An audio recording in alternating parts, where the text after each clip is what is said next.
திராவிட முன்னேற்ற கழகம் நேற்று ஒரு தூது செய்தியை அனுப்பியிருக்கிறது. இதே விக்கிரவாண்டி சட்டமன்ற தொகுதியை சார்ந்த ஒருவர், அவர் பெயர் சிவசுப்பிரமணியமா, அவர் சொந்த ஊர் அன்னியூரா. அவர் ஒரு செய்தியை அண்ணன் சீமான் சொல்லியிருக்காரு. அண்ணன் சீமான் மீதும் நாம் தமிழர் கட்சி மீது எங்களுக்கு பெரிய மதிப்பு இருக்கிறது. எங்களுடைய மூத்த அமைச்சர் பெருமக்கள்லாம் அண்ணன் சீமானுடைய பேச்சை கேட்காம தூங்குறது இல்ல. கொஞ்சம் அண்ணன் சீமான் சொல்லி அவங்க தங்கச்சி கிட்ட கொஞ்சம் சொல்லுங்க.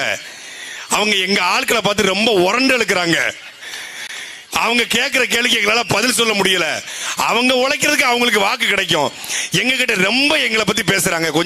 கொஞ்சம் எல்லாரும் சரியா பேசுறாங்க. அந்த தங்கச்சி தான் ரொம்ப பேசுது. எங்களை ரொம்ப கேவலப்படுத்துதுங்க. நாங்க எவ்வளவோ முயற்சி பண்ணி ஓட்டுக்கு பணம் கொடுத்து போய்கிட்டு இருக்கோம். நிறைய வேலை செய்யறோம். ப்ரோ கொஞ்சம் சொல்லுங்க ப்ரோ, அண்ணன் சொல்லி கொஞ்சம் சொல்லுங்க ப்ரோன்னு.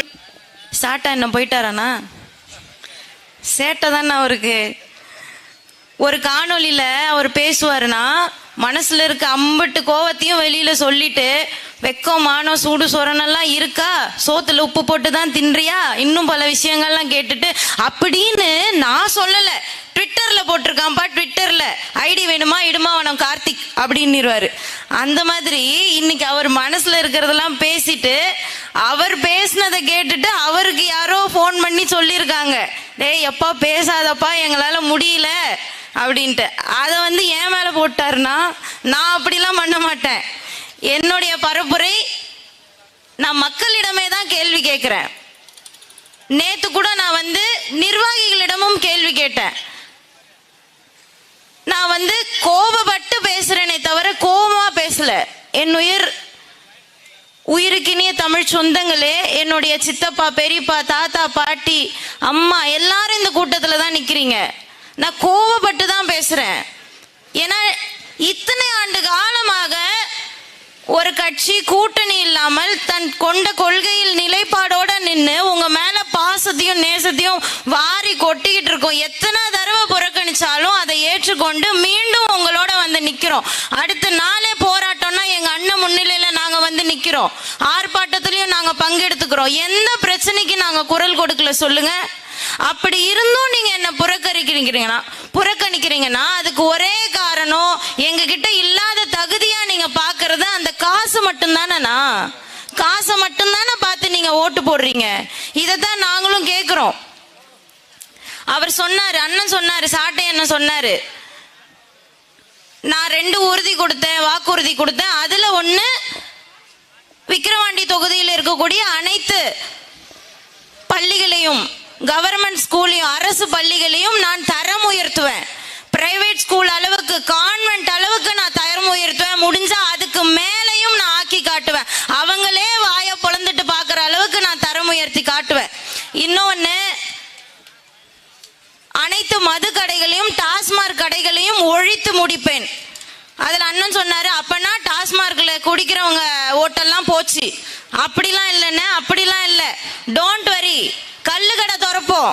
வீதிக்கு வீதி, ஊர் ஓரமா கல்லு கடை திறப்போம். Be happy. ஆரோக்கியமான பானத்தை நீங்கள் அருந்தலாம்.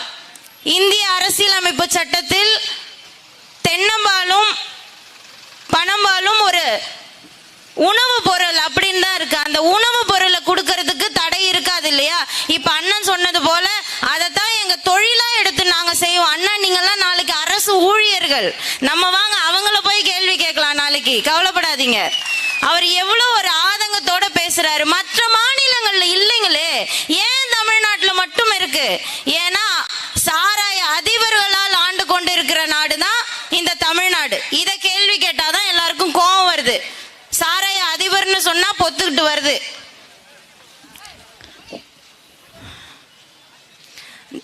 அதனால் விக்கிரவாண்டி மக்கள் அனைவருக்கும் நான் உறுதி அளிப்பது என்னவென்றால், என்னை ஒரு முறை என் மீது நம்பிக்கை கொண்டு ஒரு எளிய மகளுக்கு, ஒரு தமிழ் மகளுக்கு, ஒரு படித்த பெண்ணுக்கு வாய்ப்பை கொடுங்க. நீங்க என் மேல வச்சு வாக்கு செலுத்துறதுக்கு பல மடங்கு அதிகமா நான் உங்களுக்கு சேவை செய்ய காத்துக்கிட்டு இருக்கேன். உங்களுடைய நம்பிக்கையை நான் ஒருபோதும் வீணடிக்க மாட்டேன் என உறுதி அளிக்கிறேன். அனைத்து மது கடைகளிலும் நான் உட்கார்ந்து போராட்டம் பண்ணி மூடுவேன். அனைத்து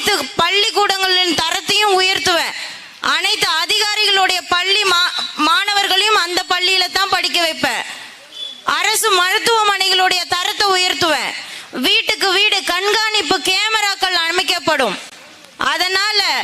அதனால குற்றங்கள் ஒழிக்கப்படும். ஊருக்கு ஊரு விளையாட்டு மைதானங்கள் அமைத்து தருவேன். வீட்டுக்கு வீடு நல்ல குடிநீர் வந்து சேரும். உங்களை நோக்கி வந்து சேரும். வீதி வீதியா குடத்தை தூக்கிட்டு அலைய வேண்டாம். கழிவுநீர் கால்வாய்கள் அமைத்து தருவேன். பம்பை ஆறு, வராக ஆறு, செஞ்சி ஆறு போன்ற ஆறுகளின் கிடையே அணைகளை கட்டி நீர்த்தேக்கம் செய்து விவசாயத்திற்கு பயன்படுத்த ஏதுவாக மாற்றி தருவேன். பல ஏரிகளை தூர்வாரி அதில் தண்ணீரை தேக்கி வைத்து நிலத்தடி நீர்மட்டத்தை உயர்த்துவேன். இதுக்கு மேல என்னமா எதிர்பார்க்கறீங்க? ஒரு பக்கம் 1000 500, இன்னொரு பக்கம் பல கோடிகள் கொடுத்தாலும் பொறாத நலத்திட்டங்கள். நீங்க யாரு பக்கம் நிக்க போறீங்கன்றத முடிவு பண்ணிக்கோங்க. ஒரு பக்கம் பணம், ஒரு பக்கம் இனம். உங்கள் வாக்கு யாருக்குன்றத முடிவு பண்ணிக்கோங்க. ஒருவேளை அந்த காசை வாங்கிட்டு நீங்க ஓட்டு போடணும்னு நினைச்சா மனசு உறுத்துச்சுன்னா ஒரு 1 ரூபாய், எங்க அண்ணன் சொல்றது போல ஒரு 5 ரூபாய் ஒரு மஞ்ச துணியில முடிஞ்சு உங்களுடைய குலதெய்வம் கோயில்ல ஒரு உண்டியல்ல போட்டு அந்த பாவப்பட்ட காசை நான் வாங்கி தொலைச்சிட்டேன், காரணம் அந்த நிலைமைக்கு வச்சிருந்தது அவங்கள் தான் அப்படின்னு சொல்லிட்டு ஒரே ஒரு முறை என் வீட்டு பிள்ளைக்கு, இந்த தமிழ் மகளுக்கு, ஒரு படிச்ச பெண்ணுக்கு, ஒரு நேர்மையான பெண்ணுக்கு நான் வாக்கு செலுத்தி என்னுடைய சொந்த மகளை நான் அரியணை ஏற்றுவேன். அவளால என்னுடைய கிராமம் மாற போகுதுன்றத மனசுல வச்சுக்கிட்டு மைக் சின்னத்துல ஓட்டு போடுங்கம்மா. ஒரு வாய்ப்பு தானே கேட்கிறோம்.